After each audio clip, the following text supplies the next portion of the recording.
സ്പെയിനിനും പോർച്ചുഗലിനുമൊപ്പം 2030 FIFA ലോകകപ്പിന് ആതിഥേയത്വം വഹിക്കുന്ന മൊറോക്കോ 30 ലക്ഷം തെരുവു നായ്ക്കളെ കൊല്ലാനുള്ള പദ്ധതികൾ പ്രഖ്യാപിച്ചത് വ്യാപക പ്രതിഷേധത്തിന് ഇടയാക്കിയിരിക്കുകയാണ്.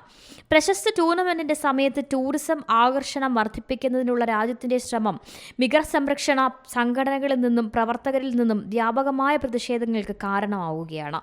വർദ്ധിച്ചുവരുന്ന തെരുവു നായ്ക്കളുടെ എണ്ണം നിയന്ത്രിക്കാൻ മൊറോക്കൻ അധികാരികൾ മനുഷ്യത്വരഹിതമായ രീതികൾ അവലംബിക്കുകയാണെന്ന റിപ്പോർട്ടുകൾ സൂചിപ്പിക്കുന്നു. കീടനാശിനിയായി ഉപയോഗിച്ചു വരുന്ന ഉഗ്രവിഷമുള്ള രാസവസ്തുവായ സ്ട്രെയിനെയർ കുത്തിവെച്ചാണ് നായ്ക്കളെ കൊല്ലുന്നത്. അതല്ലെങ്കിൽ തെരുവിൽ തന്നെ വെടിവെച്ച് കൊല്ലുകയോ കശാപ്പ് കേന്ദ്രങ്ങളിലേക്ക് കൊണ്ടുപോവുകയോ ചെയ്യും.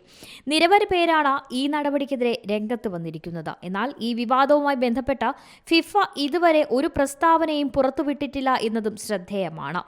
International animal welfare and protection coalition ഈ ക്യാമ്പയിന്റെ ഭാഗമായി 3 ദശലക്ഷം നായ്ക്കളെ വരെ കൊല്ലാനുള്ള സാധ്യതയെക്കുറിച്ച് മുന്നറിയിപ്പ് നൽകിയിട്ടുണ്ട്.